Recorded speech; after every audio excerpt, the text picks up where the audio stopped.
দুপুরবেলায় ঘুমাচ্ছিলাম, হঠাৎ করে টকাস করে আওয়াজ হলো। তো বাইরে এসে দেখি কি খাটের ওপরে একটা বড় একটা আম পড়ে গিয়েছে।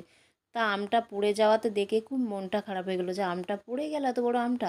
তারপরে ঘুরিয়ে দেখি আমের পেছনটা নষ্ট হয়ে গেছে। তো ভাবলাম তাহলে আর কি করা যাবে। তো যেহেতু যাই হোক, এই আম কিন্তু খুব একটা ভালো না খেতে।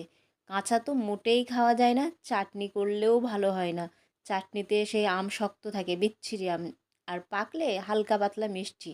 তো যাই হোক, বিকেলবেলায় আমাদের প্ল্যান আছে যে আম মাখার পিকনিক হবে। তো সেই কারণে দুপুরবেলার পরে বিকেলবেলা যখন আমি উঠেছি দেখছি সবাই ঘুমাচ্ছে। তো আমি লুকিয়ে লুকিয়ে নিজের বাড়ির থেকেই লুকিয়ে লুকিয়ে আম চুরি করতে হলো আমাকে।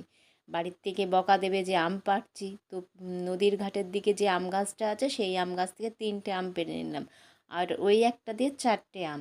তারপরে বাড়ির থেকে গন্ধরাজ লেবু গাছের লেবুর পাতা ছিঁড়ে নিলাম। ছিঁড়ে, কারণ আম মাখার মধ্যে একটু লেবুর পাতা দিলে তবেই তো ভালো লাগে। তারপরে দেখছি লেবু একটা দেবো, তার লেবুগুলো খুব ছোট ছোট।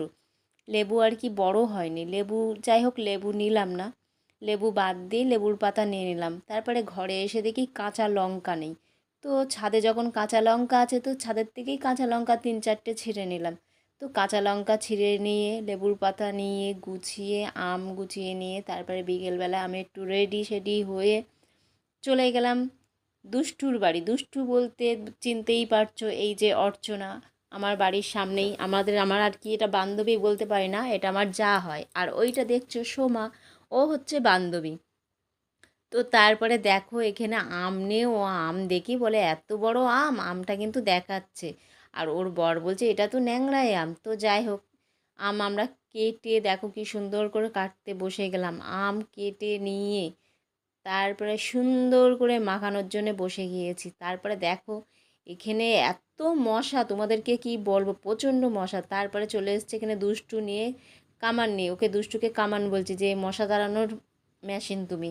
তো এখানে ধূপ আর কি, ধূপ না সরি, এটা হচ্ছে কি বলে যারা, ওই হোক ডিমের খোলা। তো ওইটাকে নিয়ে ঘোরাচ্ছিল, মশা তার জন্য চলে গিয়েছিল। তারপরে দেখো যে যার কাজে কিন্তু ব্যস্ত। একজন কিন্তু ওখানে লাইভ করছে, সেই লাইভটা কিন্তু দেখাচ্ছে চারিদিকে।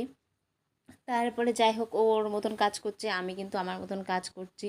আম ছাড়িয়ে সুন্দর করে দেখো পাতলা পাতলা করে এইভাবে মাখা। আমি কিন্তু কুড়িয়ে আম মাখাটা ভালো লাগে না, এরম করে পাতলা করে যদি আম মাখা করা যায় না, দারুণ একটা টেস্ট হয়। আর এর মধ্যে যদি লেবু দেওয়া হয় গোল গোল করে, তো লেবু তো প্রথমেই তোমাদের বলে দিলাম যে লেবুটা আমার ছোট রয়েছে, গাছের লেবুটা। তো যাই হোক, এখানে কাঁচা লঙ্কা লেবুর পাতাগুলো ছিঁড়ে নুন লঙ্কা দিয়ে, এতে কিন্তু কোনো সর্ষে বাটাও দিইনি, কাসুন্দিও দিইনি, সেই টেস্ট হয়েছিল, অসাধারণ টেস্ট হয়েছিল। লাস্টে তো সে কি বলবো, ঝোল নিয়ে টানাটানি চলছে যে কে কতটা ঝোল নিয়ে খেতে পারে।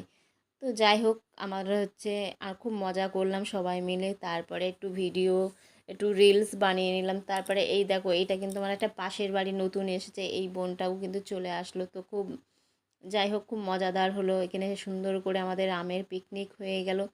আর মশা তো তার মধ্যে আমাদের পুরো আর কি, আমরা তো আম মাখা খাবো, মশাও তো কিছু তো খেতে হবে, ওদের রক্ত খেতে হবে। তো সেই কারণে ওরাও কিন্তু ওদের খাওয়াটা ঠিক ম্যানেজ করে নিচ্ছে।